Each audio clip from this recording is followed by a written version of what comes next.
Welcome along once again to the greatest horror movie review show to ever come out of Blighty. I am, of course, talking about I Know What You Watched Last Week, episode 17. Yeah, I was about to say episode I don't know. Episode 17. Episode 17, wow. I still remember when we made our first one. It was a different time. It was the dawn of the internet. Mobile phones weren't as common, and social media didn't exist. How time flies, eh? You are so dumb. So what are we watching in this new age world? Yeah, so last week, everyone, we watched 3 random, obscure horror flicks that you found, just trawling through streaming, right? Yeah, we've gone from ultimate horror icon and Jason Voorhees and the Friday the 13th horror series to, back to 3 more obscure choices, which, are once again found... I'll be surprised if you've seen them. Once again, just found them scrolling through the listings. Yeah. I thought this would make a good triple. So in order of how we watched them, we saw Death of Me. Death of Me. That movie was almost the death of me, by the way. Oh, let's not start yet. The second one we watched was Circus Kane. Yeah, Kane.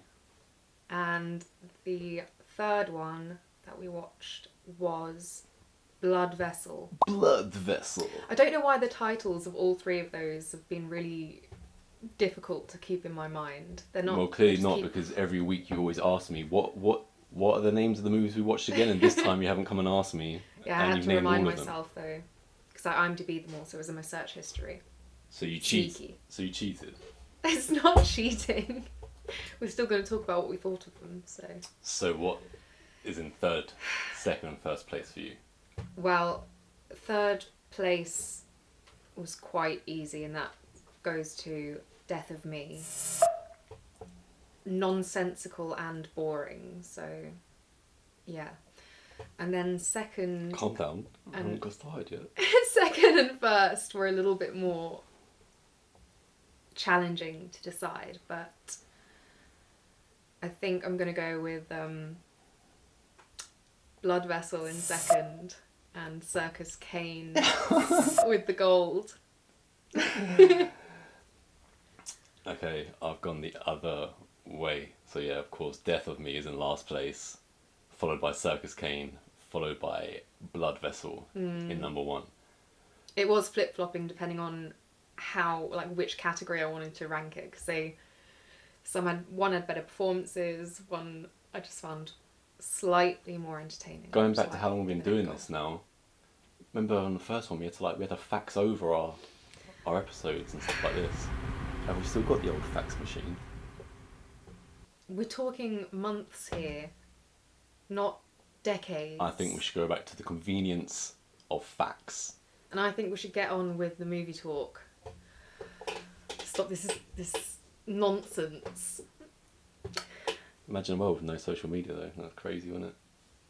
So in third place then, as we usually start with that, let's get Death of Me over and done with. I can start by saying I wouldn't recommend this one, whereas the other 2 I would. That's the first thing you say. Yeah. I do not recommend this, just to be clear. No, I can't. Just needed to get it straight in. I didn't even wait to the end of the review and then to say, yeah, I don't recommend this, just no, straight away. Yeah, so, if you want to skip this one and go straight to the next, or just join us for the Sometimes I feel like we should call this chat. Horror, what not to watch. No, like I said, 2 out of 3, I'd still say have a go if you're into horror and you just I'm talking about something just fun. the general history of I Know What You Watched Last Week, which, as we've clarified, goes all the way back to fax times. And yeah, so I have to say as well, another issue I had with this one, which kind of was a running theme throughout all 3 of them to a certain degree, but this was the greatest offender of just having completely nonsensical scenes put in that are never explained, that don't lead anywhere, that it's just confusing. So you didn't like this one? Shall we start with the basic premise? as we see it. Yeah, crack on. So, I believe there's a woman and her husband who's like a travel journalist or photographer or something. Yeah, played by Maggie Q and a third Hemsworth. I didn't know there were 3 Hemsworths. Well, you can see him in this. What's his name? Luke Hemsworth? That sounds... Yeah, Luke Hemsworth. Yeah. Okay, and... They're like the Baldwins at this point. They're just coming out of... They're everywhere. Every corner, yeah. Yeah. Slightly different, budget and quality levels. Well, this guy he is listed in all the Thor movies and stuff, but he's just listed as actor. So I don't know what that entails, because it's not giving him a character name. Maybe just doubling for his brother or something. Yeah, so they are in Thailand, I think, as it turned out, in some remote island village in an Airbnb. Which is the only reason that this movie got made. A bunch of people were like, let's just write a script and just base it in Thailand and we can all go to Thailand.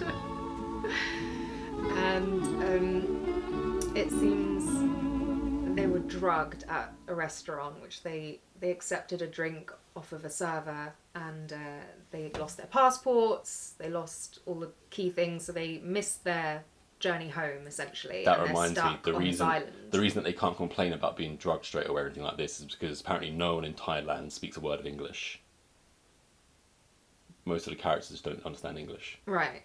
Well, at least in this remote place, yeah. But what then happens is that they find a recording on the guy's phone. Mr. Hemsworth's phone. Of him sexually assaulting her, choking her, and eventually, I think, breaking her neck. So she's dead. He then proceeds to, by hand, might I add, dig a shallow grave in the earth. That's quite a feat. Rolls her into it, covers her up, and that's kind of where that ends for us. But they've both seen this. They're both covered in mud. The place is a mess. So... And they were watching it in their hotel room, did you say? Something like that? In their hotel room? Airbnb room, Airbnb room, right. And the owner returns with her daughter as well, by the way. And seeing the predicament that they're in, decides to be a really helpful, wonderful person, apparently, and let them stay. And she also tries to help, apparently.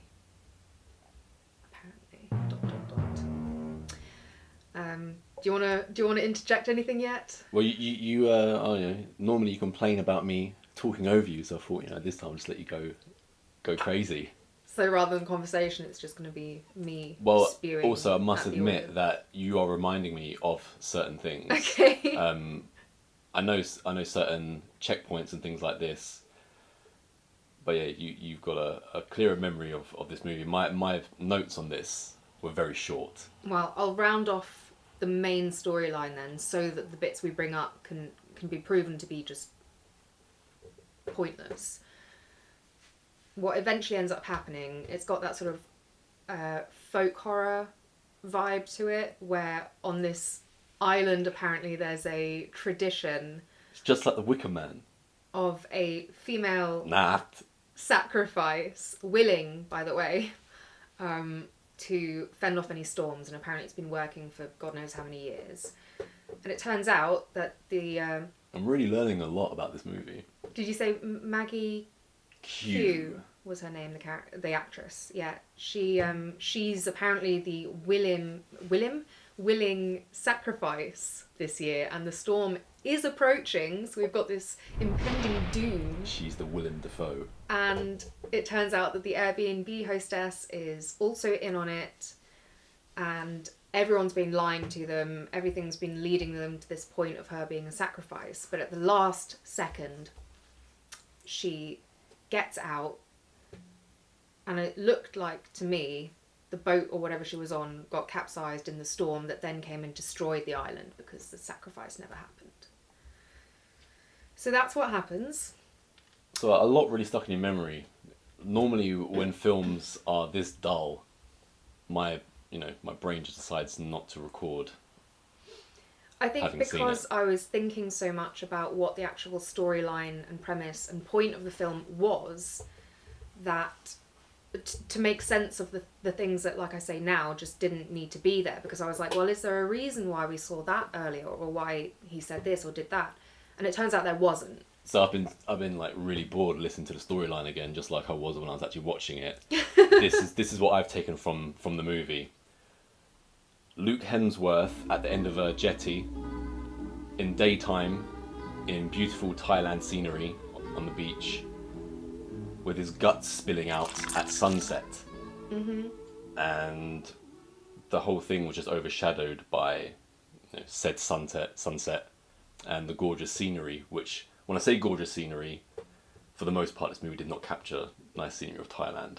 No. I'm just saying that this is in the daytime. It's supposed to be a horrific scene where his guts are spilling out, and it's just, it's in like paradise. It just, for me, just didn't have any effect. Mm-hmm. Then I've also got excuse to go to Thailand. That's the whole reason for this movie. I've got her strangling her husband. Was there a point where where Maggie Q was strangling him? No, I don't think so. Okay, maybe that was my own idea. Then I've got grass vomit. Yeah. Yeah, grass vomit. That's stuck in my head because Maggie Q starts vomiting up grass. Yeah. And later on, Luke Hemsworth comes to speak to her just after this has happened, and they're just talking normally, like, let's go to bed. But she just has this like green smudge around her mouth, and I just couldn't take my eyes off this green smudge, and I couldn't take what they were saying seriously because of this green smudge. Okay, yeah. Smudge. Oh yeah, and then she vomits up the grass. Yeah, you said that. Yeah. There's also a very, very dumb score to this movie. Oh God! Remember the score? That was driving you absolutely mad. It was so annoying. Like, it really infringed on. It was like bad what there Enya was of the movie, and Enya is already different shades of bad as it is. Yeah. Don't your parents love a bit of Enya? Oh, they love Enya, yeah. Silhouette. Each their own. But I don't want it in my movies. So, I've also got the Crypt Keeper was in this movie, or something that looks a lot like him, and he's just started sucking his fingers. Remember the Crypt Keeper thing? You know, Tales from the Crypt Keeper? Yeah, I know who you mean, but that bit. And then I've got the ending, just tries to mimic somewhat Apocalypse Now and The Wicker Man. And yeah, just don't bother.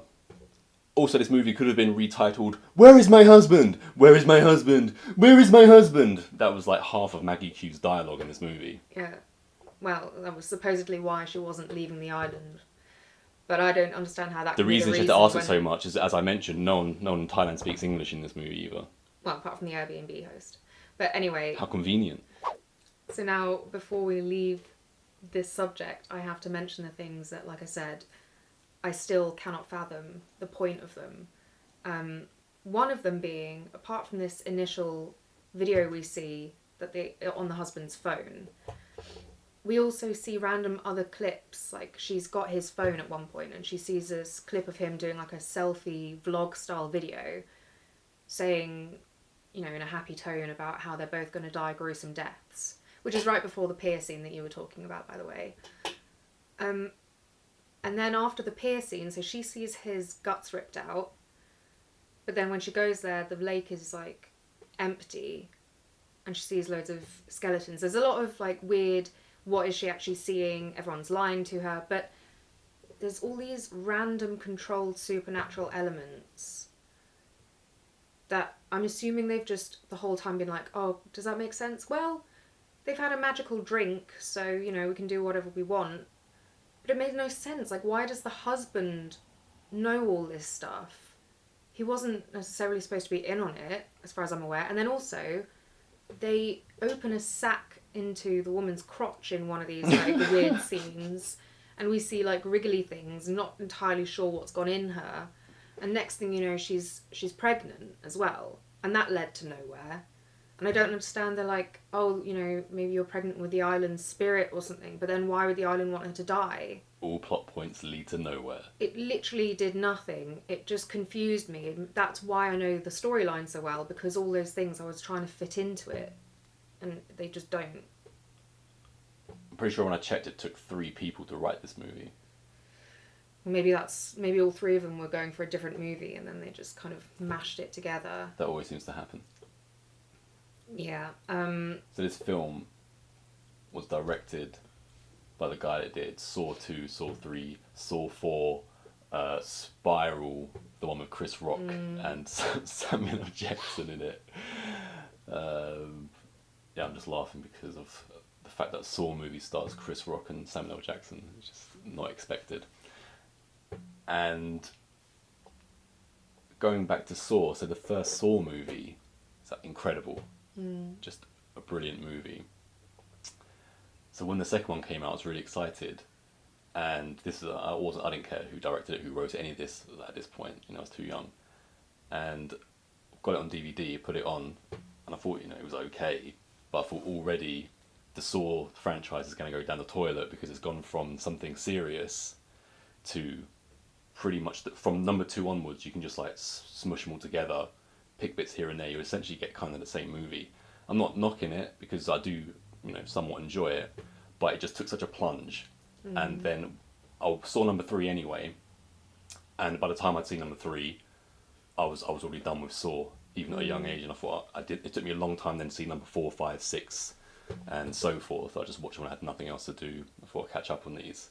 So everything else that this director has done, which isn't part of the Saw franchise, it's just been not good, in my opinion. Not to our taste. Yeah, and like I say, just the drop off that there was from Saw 1 to Saw 2 just kind of like is for me a metaphor into his whole horror movie making career. He actually shows up in an episode of Scream Queens, and he directs. Oh, right. He directs one of the final rounds, or the final round, I think, in one of the seasons. Okay. Yeah, so many just random plot points. I don't know if there's really anything to recommend it. I think the story in itself could have been interesting if you stripped it back and did it right, but it was just a sweet holiday in Thailand. Kudos. Okay, so for our next one, who's number 2 do we go with? You can choose. Well, in that case, let's just stick with the order in which we watched them. So we'll go with your number 2. Circus Kane. Yeah. Yeah, Circus Kane from 2017. Also had a lot of random, like, plot points, I want to call them, or just details it threw in which weren't necessarily consistent. Well, we got a bit of a Willy Wonka scenario where a guy in a circus hands out or sends out golden tickets to 7, was it 7? Pretty sure it was 7, something like this. 7 lucky apparent horror influencers, though this wasn't shown too well. Social media influencers. Social media influencers. Yeah, I don't know specifically horror. Clearly not very successful ones because they're all like working dead end jobs or criminals. We can so get into that whole aspect because carry on. You were saying they get this invite. Although you also, I have to say, interject. You said it's Willy Wonka style. I thought it was very much like House on Haunted Hill. Oh no, it was that too. I'm talking about the golden ticket bit. Right. Like you get an invite to this place because they're all super psyched to be there, aren't they? They're like, oh my god, yeah, it's Circus Kane's travelling horror show. Yeah, plus they want $250,000. Yeah, and that's why it's like House on Haunted Hill, yeah. Mm-hmm.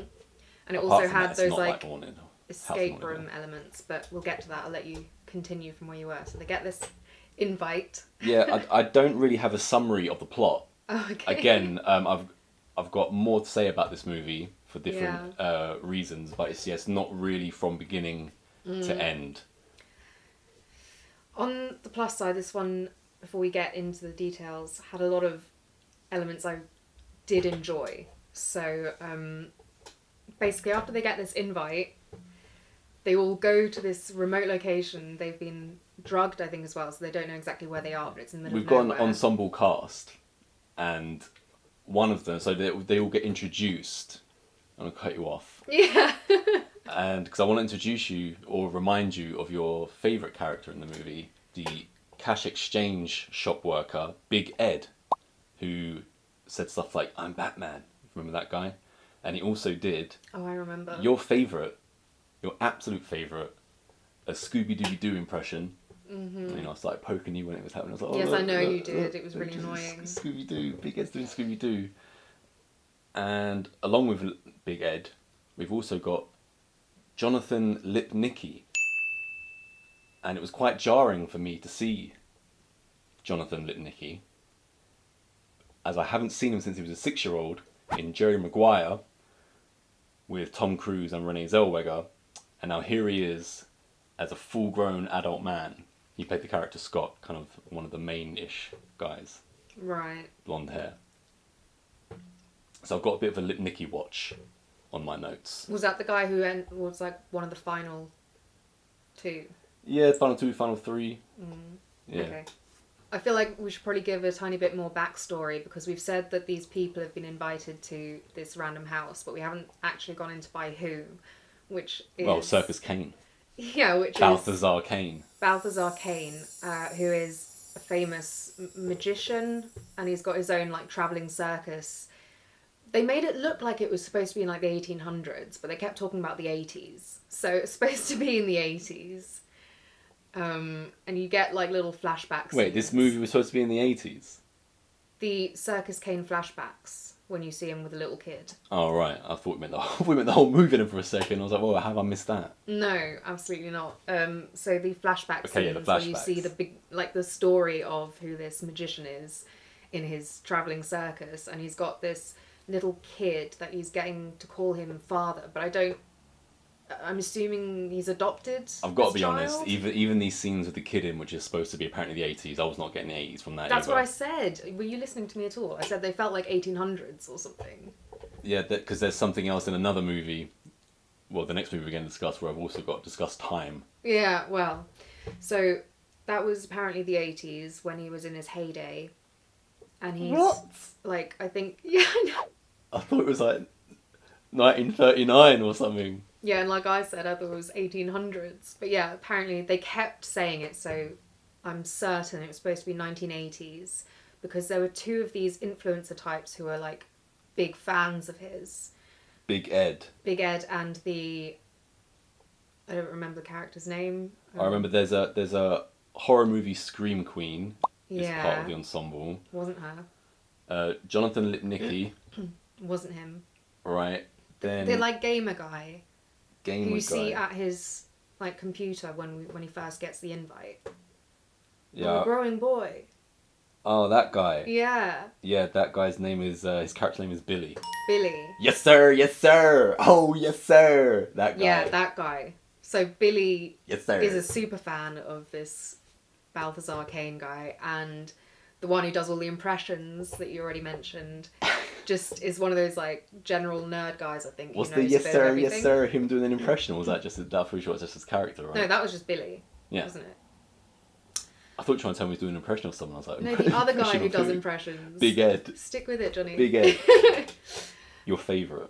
So the 2 of them have a lot of like backstory. They fill everyone else in mostly on this character. But yeah, again, they're talking about him like it was a century ago as well, as if like he's well in the past. But then they keep saying, oh, in the 80s he was really big. So anyway, he's the one who's invited them, even though they don't know that, because he's supposed to be dead or something. Like no one's seen him for ages, I'm assuming. Again, it was so long ago in the 80s that he was pretty died of old age. Did they have? Maybe it was like when we started doing this and they had fax. That what they had in the 80s? I'm gonna check my pager soon. And we eventually see another flashback right towards the end. So, okay, I need to take this to the point where the influencers arrive at this random house. Do you remember the old butler type guy who steps out to kind of welcome them in? Yeah, the fake tool man from Phantasm. Fake tool man. So he reappears in one of these like flashback scenes right at the end, holding the little kid while someone's burning. Now I'm not sure if that's supposed to say that he is Balthazar Kane. Wait, the tool man's Balthazar Kane? I don't don't think so. Balthazar Kane It is was Balthazar very Kane. confusing, but who was that guy then? Because why they put him in a flashback moment? It's Well, very he's confusing. just the butler of the mansion. And This- someone says this something about the mansion little has been kid's in- dad being killed as well. So again, I don't know if that's like then Balthazar's adopted him.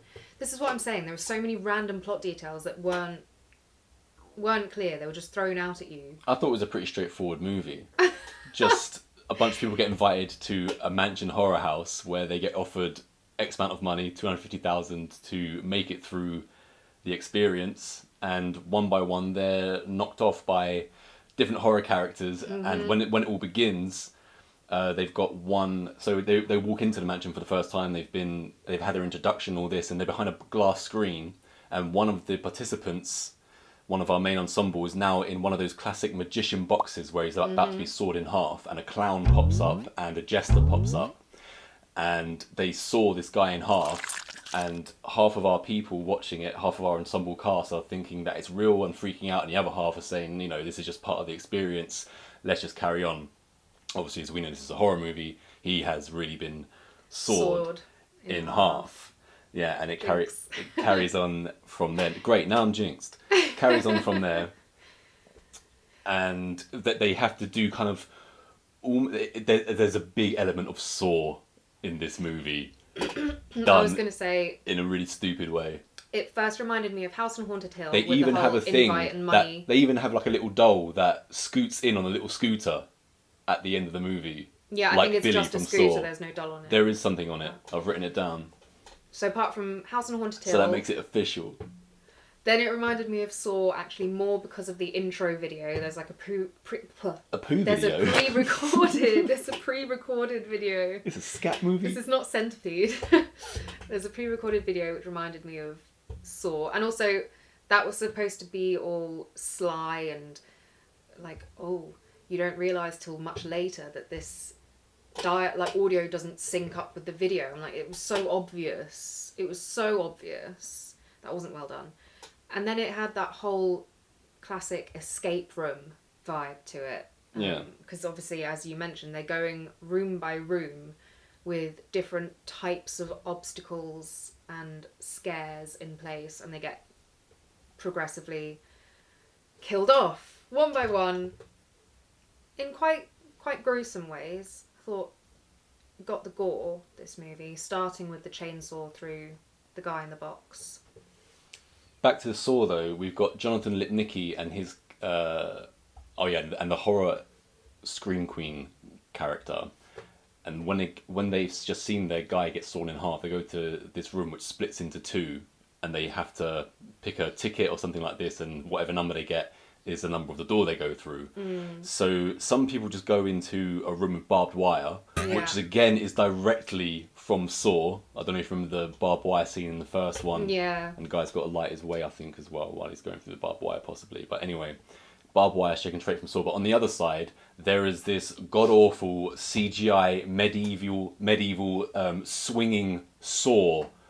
It reminded me a bit of contraption. Like a Scooby-Doo So there are a couple of swinging saws, and the walls and the floor are burning red hot. So once you jump past the saws, you have to land on little bits of the flooring which are still stable raised floor, raised floor, which won't burn your foot and stuff like this. And I was just, it reminded me of like a computer game from 1992 or something like that. That's what I'm saying, like some sort of Scooby-Doo PlayStation game or something where you have to get through. It was so obvious to me which of those two was the worst one. I was like, I would obviously go through the barbed wire one. Let me just pick up on some Lipnicki watch. Right, so the last I've seen him and his single mother Renee Zellweger, are they're giving up hope that Tom Cruise is going to do the right thing and become a part of their family. Right, he's going to adopt Jonathan Lipnicki. So of course at the end of Jerry Maguire, it all ends happily. So the last I've seen, Jonathan Lipnicki has been adopted by the wonderful Tom Cruise and been birthed by the equally wonderful Renee Zellweger, right?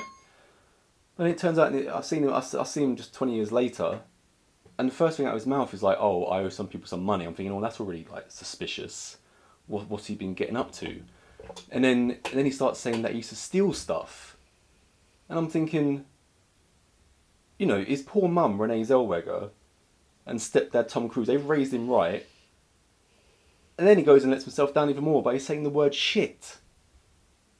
I couldn't believe what I was watching. And when they get into the mansion, he then asks Big Ed for a pill. He wants drugs. This guy has had the most... I can imagine affluent upbringing that you've ever... Renee Zellweger and Tom Cruise have adopted this young lad. I think his name was Jerry Maguire. And now we've got just potty mouth. Are we done with this? And drugs.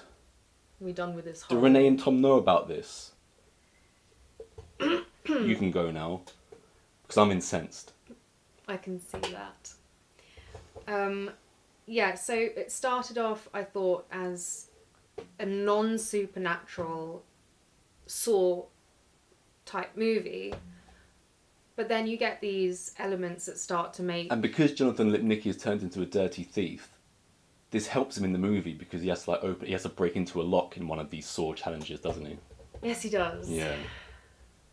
Shame on him. You're so but then silly. he does then try to shine on the Scream Queen, which I can't be mad at him about. He's trying to get a little something before he walks through the swinging saws. Mm-hmm. Can I actually continue with my thoughts now? You go now. Thank you. These were like doable jigsaw challenges. Yeah, now you can go. Okay, wow. I don't know where I was before I got interrupted again, so I'll just pick up from somewhere else, which is, the supernatural elements that come into it. And the first thing we see is when the clown and jester character pop up that you were talking about that sawed the first guy in half. They were pretty cool. They were, actually. Yeah. They were really well done. They were well done.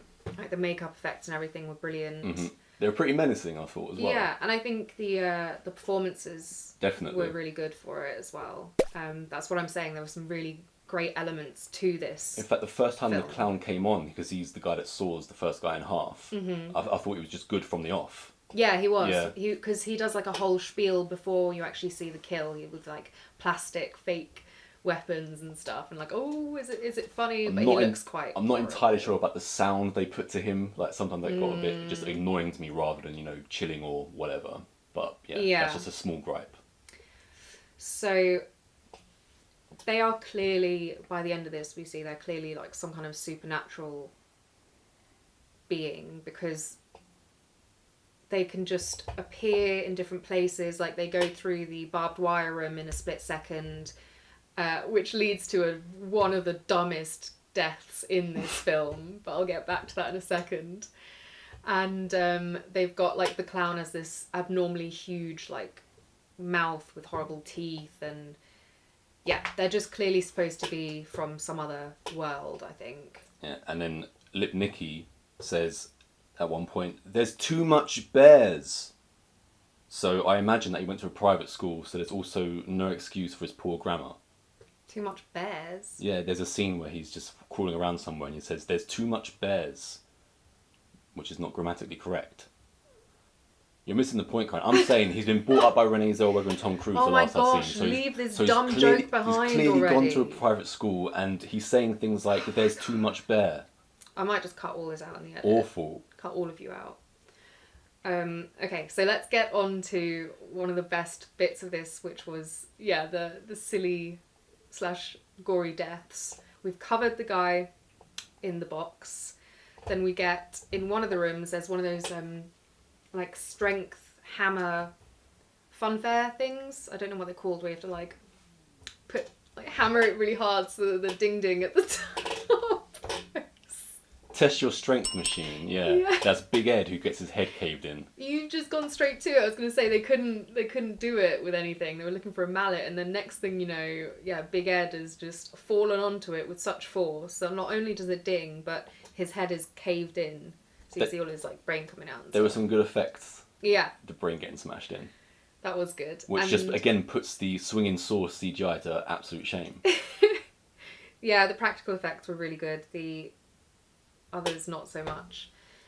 Then I'll get to the dumb death, which is the Scream Queen decides that it's a great idea to follow the demonic clown after it's killed someone and it's left the room, and she sees that it's, as I mentioned, just in a split second appeared on the other side of the barbed wire room that they've already come through. She then gets the bright idea that because this clown thing has done it, she can suddenly do it too. So she just launches herself in a run straight into all this barbed wire. It's obviously Roxy. actual barbed wire, and she is not a demonic clown. So she's getting torn to pieces, and she continues powering on through the room as the other two characters are like trying to tell her to stop. And there's lots of shots of, the barbed wire just completely gouging her. Really nice gore effects again on this. Yeah, although I feel like it was the whole dumbness of the situation was just so baffling to me that I couldn't enjoy the gore of this one so much. Anyway, she gets almost right to the end, to her credit, and then lands with the crisscross pattern of barbed wire, which I guess eventually is what kills her. But yeah, smart decisions there all round. Yeah, while this is happening, it's also revealed that Jonathan Lipnicki's got a pocket knife on him. So now we're dealing in weapons. Bad grammar, drugs. He's a bad boy. Thieving. Childhood fame. And weapons. It's amazing he can get a role still with all this bad behaviour. Now, I'm struggling to remember the other deaths as clearly. Let's let you think about it while the video runs. What about when...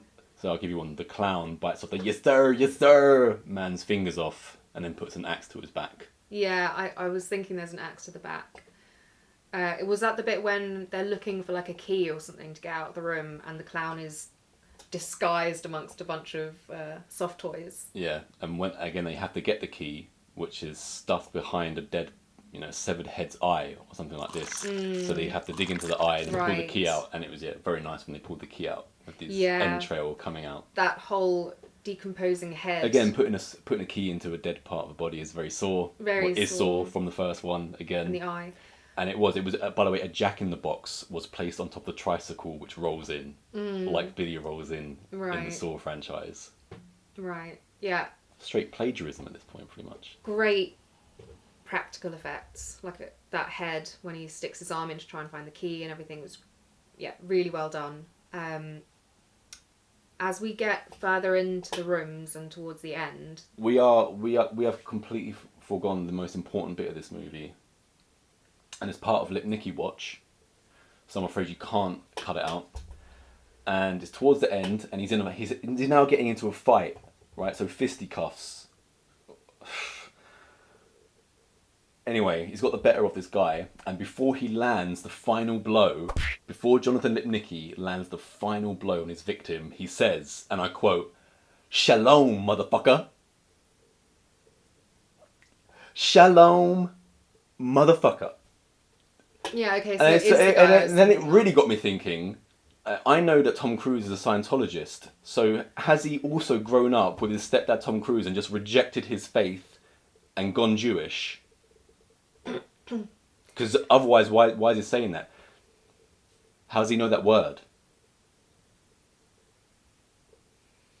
So that happens right before they get to the final... That might be the greatest quote I've ever heard in a horror movie. Shalom, motherfucker. Especially said by Jonathan Lipnicki. I don't know if he's even Jewish in real life. I had no idea that his character was supposed to be Jewish until that moment. No. Surely shalom motherfucker implies that this guy's Jewish, we just didn't know it. Not that we need to know it. It's not important to the plot. But then when you insert that line into the movie, how do you expect me to think about anything else? So they get into the final big room. Is Lipnicki a Jewish name? I mean, I've got no idea. Sounds like it could be, but can we please get back to the actual film? That is the film. They get to the final room and there's all these body parts hanging from the ceiling. It seems to be an absolutely gigantic space because they play like a whole hide and seek bit later with the clown and Jester, but they're going through, that's where I think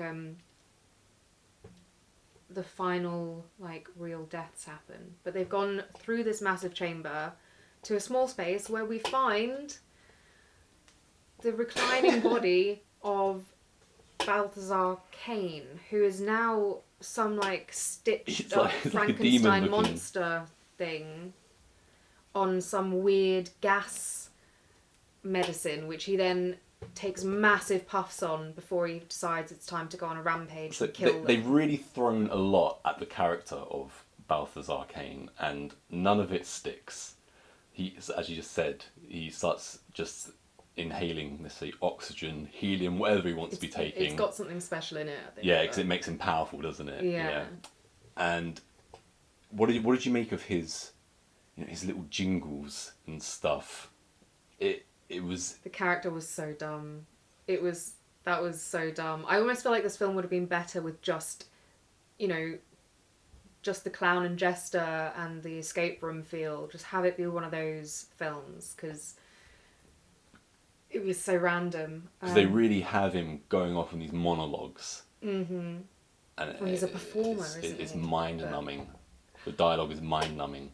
Yeah, it wasn't good. Now, interestingly, as we're introduced to Circus Kane, Balthazar Kane, pretty much straight away in this movie, I quickly checked up to see who the actor was, and his name is Tim Abel. So I checked out what else he's done, and it said, you may also know him from Carnal Risk. This is a movie that me and you watched, Carnal Risk, and it stars, I don't know how to say her name properly, but the one and only Tane Kane, who did the soundtrack, a lot of the songs on the soundtrack to the Terminator movie, the first Terminator, and she clearly went into acting after this. And the movie is about a couple who've just lost a lot of money, so they go to Vegas to try and win it back, and Tane Kane is there, and she seduces the husband and says that she's going to pay him money if he sleeps with her and stuff like this. Mm-hmm. Yeah, so a skin flick. Mm-hmm. And not only that, but the director of Circus Kane apparently was just part of he was the lowest rung guy on the set of Carnal Risk.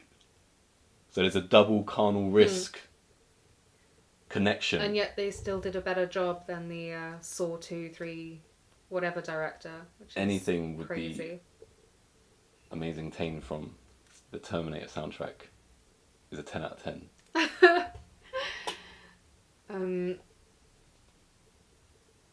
Yeah, so then we also get into the other point I wanted to circle back to right from the beginning, which is,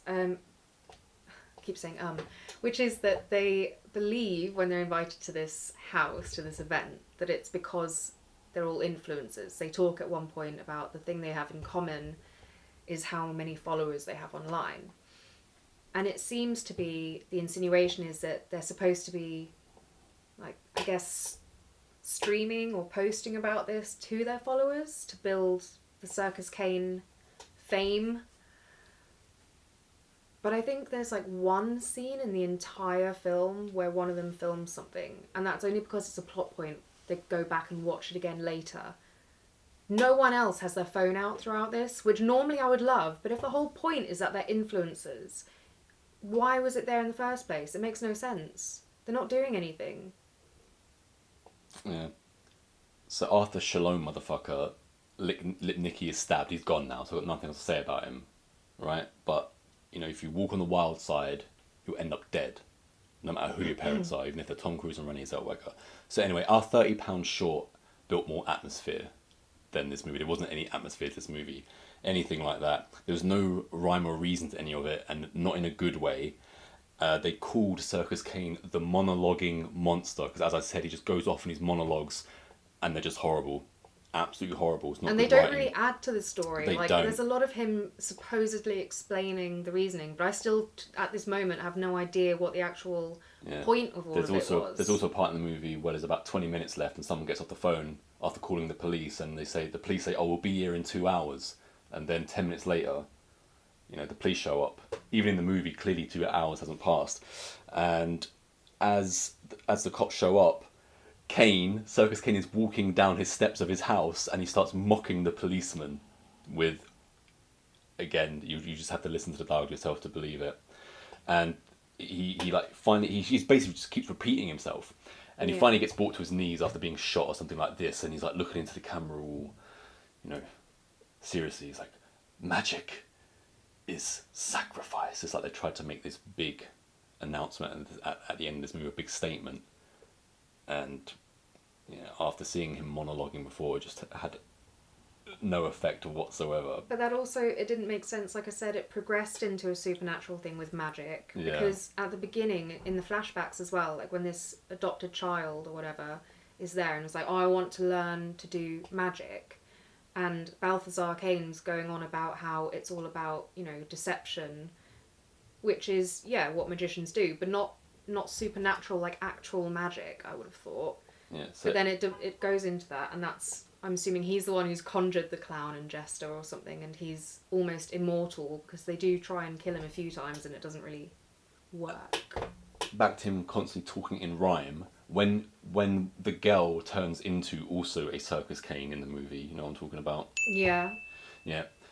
After the credits start rolling, with what I'm going to call some try-hard shite metal, we then get, let's call it an Easter egg or bonus scene of Circus Kane once again in his dressing room doing more rhyme talking, but then it goes back to just credits, and then we get an extra bonus scene of the girl as Circus Kane style doing her own version of rhyme talking.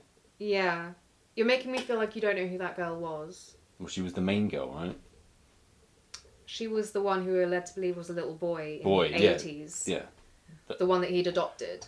I knew that was her in a hat, yeah. Right, yeah. So it turns out the little kid from his flashbacks is actually his daughter. And I guess the point is that she's going to, like, leverage this into some fame for herself, but... also back to the bit where they had to go through the separate doors, the barbed wire room and the swinging saw room. Once they both make it to the other side, they all just turn back again. It's like, so they just go through. They had the exact same scene again of them trying to avoid the saw, and they get to another place and they go back on themselves again. I don't understand it. That makes no sense. And they did it really quickly as well. It was like, oh no, the door's locked. Oh, we better go back. And just quickly, because it really annoyed me in the first time they go through the barbed wire room, Billy, you said his character was called, right? He's the last one to go through, and he's a bit larger in stature than the other characters. And of course, the final bit, when he's trying to slide under, he gets caught in a bit of barbed wire right in the middle of his back. And then one of the other characters is like, oh, let me get your jacket from someone. And I assumed he was going to do the sensible thing, which was wrap it into some kind of hand protection and lift the barbed wire so that the guy could just slide on through. That would have been the sensible option. But no, instead he's like, here, you grab onto this bit of it and I'll just pull you through, which is what ends up happening. And of course the barbed wire like scrapes him right down the back and all that. But that was so frustrating to me again, because I was like, this could be so simply solved. Wasn't this movie your number one? Because it seems like you hate it. No, the clown and jester saved it, and the good kills. There was always like something happening, and I will say, I don't think I checked out the character Circus Kane. He even does fee fi fo fum at one point. My neck was sore the next morning because of how much shaking of my head I was doing. I don't think I stopped shaking my head throughout the entire film because it was so dumb. But yeah, like I've mentioned it so many times now, there are enough good aspects like the effects and the clown and the fact that it was always going on. At least I was still intrigued. There's also a limb room, body bags and stuff. The jester gets a chain at one point, which is pretty good. Yeah. Yeah. And in between all this, you get to see just Jonathan Lipnicki's life spiral from, A-list comfort to, what happens when you take everything to extreme. I think we should just end this film talk now and go straight on to my second I think I'll send the fax to his parents. My condolences. You do that. You go ahead and do that. So now we'll go on to the film Blood Vessel. What a great title. Because it's a vessel, it's a ship. And it's about vampires. It's a blood vessel. Get it? Yeah. I didn't read the write up to this very clearly. I didn't read the write up either. I had no idea this was a vampire film. A vampire Nazi movie. Yeah, that completely took me by surprise. I mean, technically it's a vampire Nazi movie, but there's like one Nazi in it for 2 seconds, and the rest of them are all American, Australian, British. And Russian. Oh, and a Russian. How could you forget the Ruski? Yeah, he was great. And it turns out his name is, just like Chris Smith. He's clearly not Russian. Yeah, I could tell occasionally from the accent. All through the movie, he talked like this. I don't think this is a genuine accent. And says cliche Russian things. Oh, God. All the characters in this, again, similar to Circus Kane, actually, they all had their very clear character brief to distinguish them from one another. Yeah, it's so clear because they're all literal caricatures, yeah. Yeah, exactly. So he's the caricature Russian, doesn't speak much, and he's been through worse, he says every time he gets injured. And of course he always schools the rest of his little crew, the rest of the Brits and the Yanks and all that. He's the smartest one, really, isn't he? Yeah, because he's the wily Russian. Yeah. And when Sniper. When they first come across the vessel, which was really well shot, by the way, I love the stormy night over it and the lightning coming down while they're just on their dinghy coming towards it, and they made it look really big. And then when the dinghy gets to the side of the ship and they're all climbing up the side of it, didn't look so big then. But yeah, they finally get onto the ship, and in between all this, they've been shooting guns and shouting and stuff like this. Yeah, I feel like I should explain why we're at this point, because it's quite early on. So they do have all this text popping up to explain the context of what's happening in the war, but all we see is these people from the various nationalities on a dinghy floating in the middle of nowhere, and they wake up to see a massive boat that you just talked about, this ship. And they realise it's a Nazi ship, which is their enemy, but they say, hey, I'd rather die on there than starve to death in this dinghy. So they are, shooting and shouting and whatnot to try and get the attention of the crew. Just making a right racket. And of course, this hasn't escaped the Russian, as they're sitting about on the boat, and he's like, strange, isn't it? All the shouting and gunfire, no one come to see. And then everyone else is like, oh yeah, he's right, yeah, the Russian's right, yeah. And he does this all throughout the movie. Oh. He even tells, you've mentioned the I've been through worse thing, which he says about everything that he goes through in the movie. And he also says, you Americans talk too much. Yeah. I really enjoyed the caricaturish moments of these characters, because it was just really funny. It was what made the movie for me. You were laughing really hard at a lot of the dialogue. Yeah, well, that doesn't mean it's genius, but it was clearly entertaining.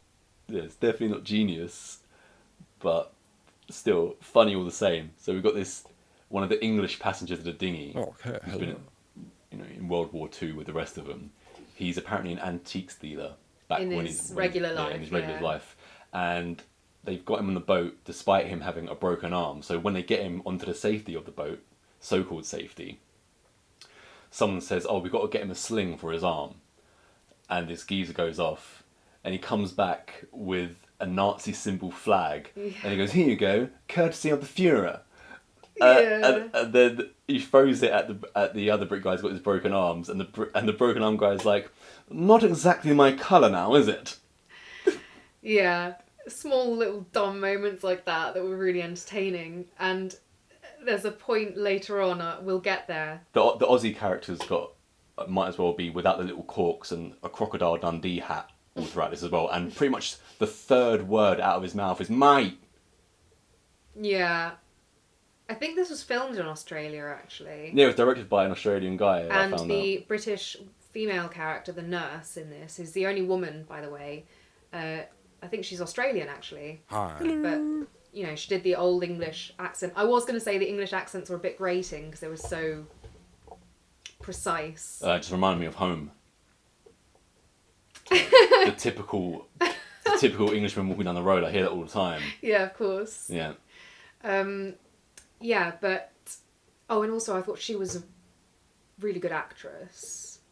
Considering the movie was mostly dumb, when she did have emotional moments to perform, I think she did them really well. Mm-hmm. It didn't seem like she was in it that much to me. I know she was in it because she had the whole Newt storyline from Aliens where they find a little girl running around on the ship who's it looks like she's been on there for ages because she's all dirty and things like this, just like Newt. And she only speaks again, Romanian. just like Newt, she even bites the female character's hand when she first tries to get close to her, just like Sigourney Weaver gets her hand bitten. Yeah. What was really random with that? Okay, I need to rewind for a second before I go back to that. And as you mentioned, the Russian guy is like, strange, we're making all this noise and no one's checking it out. Now, it seems pretty obvious from really, really early on that this ship is abandoned, right? It's so obvious there's no one around. Yeah.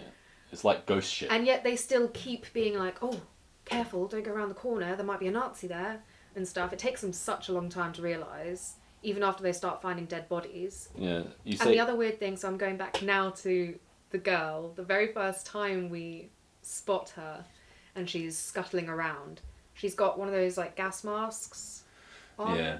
Which turns out to, again, just be a pointless, like, I guess they just thought it looked cool because she's not using it for any reason and she never puts it back on. So, yeah. As you said recently, it took the characters a long time to realise that there were no Nazis left on the ship. And that's something that I've written down early on. Oh, this has got a really good build-up, right? Really entertaining build-up. I'm into the movie. And then at some point, the build-up just took too long. It went over the build-up all of a sudden because they built it up enough, but then it took like another 15-20 minutes to actually get anything to happen. And it makes you just think the already, characters are just so dumb. It was there already to start happening as it Yeah. was, kind of thing. And yeah, it took too long. And once again, I didn't know this was a vampire movie either so much. I knew that there was going to be something evil on the ship because that was in the very tiny explanation of the movie that we'd read. But when the vampires, I know I'm skipping ahead and stuff like that. We can always go back, but again, just the fact that this is a vampire movie, so that is what makes this a horror movie. It's not the fact they're on a Nazi ship or anything like this. It's just that they come across some footage later on, don't they, on an old projector, and it shows Nazi troops loading these coffins into the ship, which they've come across. That thing was so dumb as well, but yeah. I actually like the design of the coffin though. I thought that was cool. Coffins were really cool. Yeah. I thought the vampires themselves were really cool as well. I think they really went into it. Yeah, You clearly don't. Well, they've taken bits from Salem's Lot and they've taken bits from Nosferatu and kind of melded it together. I just thought that especially the guy vampires, it just looked like some kind of hard plastic mask or something. I just wasn't feeling that so much. It was, I don't know if this is always a vampire movie, as in like we're going to write a vampire movie and we'll write everything else around it, or if they just started writing a movie and just gone, oh, we'll have vampires on it actually as well, like that. It just yeah. I definitely think there's something to be said about all these random ones that have Nazi influence, all these random horrors, and I feel like there are enough theories, conspiracy theories, rumours about the stuff that the Nazis were doing. You know, we know they were doing experiments and all this, so it wouldn't surprise me if the idea was already there about, you know, Nazis trying to use vampires in whatever way. You know, that wasn't really clear either. I think it was supposed to be to figure out how to extend the lives of their soldiers or something. But... Before we get to the vampires as well, like in the actual movie, before we get to that point, as we've said, there's quite a long build-up to this. And in the build-up, we've already mentioned the kind of Russian character who keeps saying all these quips and stuff. And now that they're not at war anymore, there's a guy on the ship who must have been like the commander of the crew or something like that. But then he's annoying to one of the other crew and sets him straight. He's like, look, we're in a different situation now. You can't boss me around. Is that cool? Yeah, I remember the bit you're talking about. Yeah, and they start, though, to have... He has the guy that wins that conversation, he then has an argument with someone else later on down the line. And it's like, we need to be able to trust each other. Jackson, yeah, we do. Sinclair, yeah, that's right, Jackson. I'm talking to you, Sinclair. And that's pretty much the dialogue of this fight. And it let this scuffle a little bit. Yeah, it was the two Yanks, the two Americans. And one of the Americans isn't the one that you're talking about. It's the one who was, in the army or whatever, was his superior. He's wearing like a condom hat, the guy that I'm talking about who wins the fight. Yeah, I know. But and I'm just saying... the reason that I'm mentioning condom hat is this is supposed to be 1944. And all of the dialogue and the way they were speaking, the way they were acting, the mannerisms, all of this, it all just looked like they've planted a bunch of post-millennium style people into 1944. So they're just, like talking like me, essentially, like this on the boat or something. Not the Brits, though. Not so much the Brits, but everybody else. The Aussies, I feel, were just... It looked like he was from, the year 2019 in this movie, as well as the American guys. Like, they weren't acting like they were from 1944. And as I was saying about the American guys, the one who was originally the superior, he's just constantly moaning. Like, whoever wrote this clearly doesn't have a high opinion of Americans. Well, the Aussie bloke that directed it. Right. Yeah, because the Aussie was... His name is Justin Dix. Trying, you cheapen this episode. Anyway, so I'm gonna jump now again. So you've probably gathered by now, everyone, that the storyline is vaguely that the Nazis are transporting a family of vampires in the hopes of, using it to their gain. During the transport, I think the little girl vampire has clearly escaped and started to attack people and either kill them or they turn into vampires. We find a room filled with them later. She has started to attack people because this takes you to another bit in the build-up where, an irate German the one Nazi opens they the find door. left The one on Nazi the they ship. find, and he's just speaking in German, and he's speaking to the Aussie guy who can just speak the bare minimum of German, trying to calm him down so he doesn't point his gun. But he's pointing the gun at the little child, saying, it's a demon, and this thing's gonna end us all, yada yada yada. And as I say, the guy in the condom hat who's been winning the arguments, he's no longer under the control of his former commander and all this. He's taking charge of the gun that they have, and he must be 2 yards away from the German, and the Aussies or the other American guys tell him, right now, shoot him, and he must blow off about 4 shots from 2 yards away, miss him every single time, and yet the German guy manages to shoot a bunch of people. Yeah, with his little pistol. I think that's when condom hat guy gets killed. Actually. No wonder the Russian can't stand the American guys on this. Yeah, that was really dumb. And also, we've already established the Russian is a sniper, so if you know there's going to be gun combat, I don't know why he didn't have the gun in the first place. But yeah, so we start to slowly realise, I think, that the little girl is a vampire. And it turns out, so she's gone on this rampage whilst the Nazis were transporting her and her family. The captain of the ship figured out what was going on and started to try and destroy any means of escape or whatever. Talking of captains, the captain of the dinghy crew didn't actually make it onto the boat at the beginning. He actually falls off and gets sucked into a propeller. So he just bloodies the water. Yeah, because so that's why there's division when the ladder that is held stable for everybody else to go up it. Not only one rung breaks when the captain tries to climb up, 2 of them break, and so he doesn't make it. None of this vampirism would have happened if that idiot hadn't noticed a Nazi crate in the basement of the ship and then decided just to try and pry it open. Well, no, because the little girl was already free, wasn't she? I like the Nazi stuff they had. It's the evil Nazi book, the Nazi gold, the Nazi crate. It's cliche stuff, but and to get out of their wet clothes right at the start, they put on the Nazi uniforms and stuff. So there's a lot of. And the Considering Russian, you don't really see any of them. The Russian character, there's a lot of them. The Russian character doesn't have shoes. Yeah. So he finally finds a pair of shoes belonging to the Nazis, and he tries on pairs, and he's like, "These Nazis and their little feet." Yeah. None of them will fit him. Also, the Russian guy, he takes off his shirt at one point, and he has all these marks over him, bruises and scarring. And someone says, "Whoa, what is that from?" And he's like, "Some of these are bullets, some of a knife. This one is wild pig." Yeah, I love that bit. That was so random, so dumb. Yeah, and once they figured out that that the Ruski has seen some shit. Yeah. Once they run into something in the ship, they're looking at a head with no skin or something like this, and like one of the guys asked the Russian, "Wow, have you ever seen something like this?" And he's like, "I have seen gas skin a man alive, but I have not seen this. I've seen a man turned inside out, but Oh, not and it this." also turns out the Russian is the one with the like childhood, not fairy tale, but like scary tale mythology knowledge. Because when they find this random book for like the 5th time and they decide to look into it, that's when they kind of piece everything together that there are vampires. They call them something else. And when it's mooted that they're vampires, or doigoi, drogoi. Yeah, whatever. The Brit with the broken arm, he's like, "No, I'll have none of it. Are you barking mad?"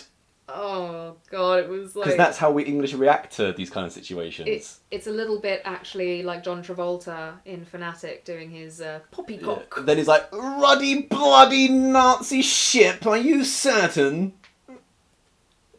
Yeah, it was. So kudos to the writer, because clearly a traveller. He's been to Britain, he's been to America, he's been to Australia, he's been to Russia, 40s. and he's nailed the essence of these nations. I was entertained. Yeah, well, it's my number one. My number one, easily Blood Vessel. Also, the vampires seem pretty easy to contain. The only thing I really felt I've got to be honest. I feel like the vampires were tacked on. The movie was quite good until the vampires came in for me, and then it was just whatever. Yeah, they didn't. So they're locked in this room. They're free now, but they can't get out until. But when the man vampire is awoken, and he shoots up like Nosferatu, and then he goes over to the other coffin to release his wife. And he says something along, like, so he cuts open, I think, his wrist so that he can feed his wife some blood so she comes back to life. And as he's doing this, he says something like, "Yes, mummy, come and save me." I don't remember that. I remember him saying like "my love" and stuff. Yeah, he says all the classic vampire Yeah. love drivel, and then he's like, "Yes, mummy." He gets quite kinky. Save me, mummy. And then they lure the kid one into like a locked chamber somewhere and they light her on fire. Yeah, and you see the parent vampires react to this. Yeah. That was a weird take, having a mummy and daddy and daughter vampire. It was what the a hell bit was this? bizarre. That's what I'm saying. When it was all going somewhere okay until the vampires come out. Once again, I feel like it was tacked on. We also get very cliche scenes. When they trap the little girl vampire and she starts presenting as the woman's dead daughter, and the woman almost doesn't kill her because she's seeing her dead daughter instead. And then we get the Aussie guy later on who sees his dead wife instead of the woman vampire. She's not dead, but it doesn't matter. Not okay. Well, whatever she's been doing, she's not dead. She's married with someone new. Remember? Oh yeah, then she's dead to me then, and she should be dead to her ex-husband. So she appears. Why is he pining over her? She's ran off while he's at war to marry. She thought he was dead. Diddle some other. It's excuse after excuse, isn't it? But anyway, she shows up as a vision instead of the woman vampire. That was just two things doing exactly the same thing. Yeah, but I think that's the point, because they do insinuate the powers of the vampires. So like I said, they seem pretty useless because they're locked into this room. But it seems that whoever has been, bitten by one of the vampires can then come under the daddy vampire's control. Yeah, which was, we were hit over the head with that. "I'm now controlling you. Yes. And when I move my hands like this, you will move in a similar fashion." Yeah. So, and he uses this in quite a few people to try and kill pretty much the others. everyone. They just. And eventually, it's the nurse who was the very first one to be bitten, as you mentioned, by the girl when they first find her. She's the one who then lets out the vampires. Now, the female vampire, as you just said, she's trying to kill one of the guys the Aussie guy, by pretending to be his wife, and almost manages, but then they cut her head off. And so she's dead. So now we've just got Big Daddy Vampire left. And they decide that there's another boat coming, so they're going to blow this one up with the vampire in it. And the nurse... Why would he want to live? He's just woken up his wife and he's already talking like, "Yes, mummy, come and get me, mummy." And before he even gets any action, after being undead for God knows how long, they take away his wife. I'll just like blow me up now because maybe he's got a harem back home. Who knows? So then he does eventually get blown up with the ship, but not before the nurse and I think it's the Aussie guy, have managed to jump off the side. You're going right to the end. Yeah. Right before this as well, we get the Right. Aussie and the Ruski who knock off all the other, evil inhabitants of the ship. Oh god, yeah. Because they open up the door and a bunch of it. Were they like? They're not vampires, were they? They were. So these were the people that I mentioned earlier. They find a room filled with like new vampires. So they've been infected and left. They haven't died, so now they're turned into vampires. Right. So our Ruski and our Aussie kill off all of these ones. And in some ridiculous show of... like Rambo. Yeah, I mean, there's like so many of them and they're completely overwhelmed, but they manage to survive. And I'm pretty sure that before they go Rambo, the Ruski turns up and he's got a visible wound on his neck and the Aussie turns to him and says, "You alright, mate?" And he's like, "Yes, just a scratch." Because he knows that he's got to eliminate all of these new vampires first. And then, of course, the Ruski then tells him, once they've eliminated everyone, "This is not just scratch. I was bitten by a vampire." And then they have like a bit of a emotional bro moment. Mm-hmm. And the Russian says that he's going to basically sacrifice himself because he doesn't want to blow up the ship. To blow up the ship. Yeah. And of course, before he goes off to blow himself up, he turns to the Aussie and he says, "I hope you see your wife again. And you tell your baby there are not so many monsters in world today as yesterday." Yeah, I brought a little tear to my eye. He's going to go home and regale his daughter of tales of this heroic Russian, Russian. And there's again a bit of that body control. The vampire tries to stop him from blowing up the ship, but he manages to. Oh yeah, that was a fight for the ages, actually, wasn't it? 1 minute his eyes are possessed by the vampire, then they're not, and he struggles away again, trying to get the axe down on the pipe to blow everything up, and then all of a sudden he's possessed again. And he's like I said, that went on forever. Weren't really all that impressive. Well, I'll be honest. He hasn't got all of his strength because he's just been in his coffin for so long, and he couldn't even fly away. And of course, he's probably thinking of other things like, I'm not going to get to have my kinky rendezvous with my long dead wife. So can I skip right to the end now, where the nurse and Aussie? Yeah, now we're at the end. Jumped off. Yeah. So the boat's exploded, they're in the water, there's another boat coming, and lo and behold, it's a British vessel, so they know that it's at least not an enemy one this time either. Yeah. They've killed the vampires, all is well and good, except for one. There's a twist. It wasn't a twist, it was so obvious. This is what I'm saying, I think it was supposed to be a twist, but it was so obvious from the very first second that she got bitten in the hand. Obviously the Aussie doesn't know this, but the British nurse who was bitten is now vampire. So she takes him out in the water before they can both be found, and then of course goes in her guise of an innocent British nurse onto this vessel, and we're left with the knowledge that the vampire is going to continue to wreak destruction. Yeah, not that horrific. Most horrific part thinking about this movie was imagining myself in the dinghy at sea at night. That was the scariest bit. That's my big fear. Just alone in the ocean at night with nothing around me except for water. Doesn't even bear thinking about.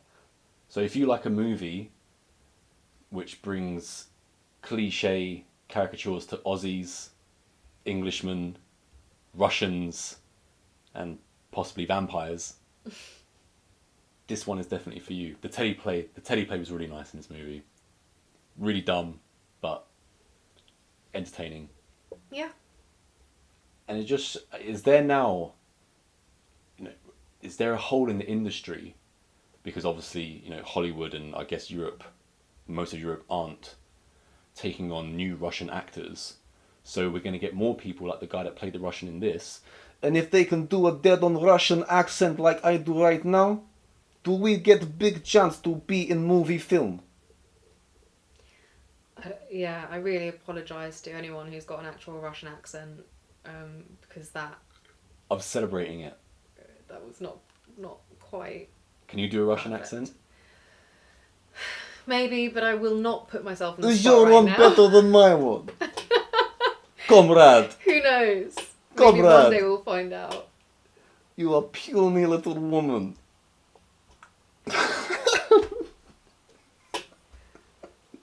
Once again, I Blood apologise. Vessel is number 1. And we'll hopefully see you all next week Yeah. for our first Halloween episode. Wonder what we're going to watch.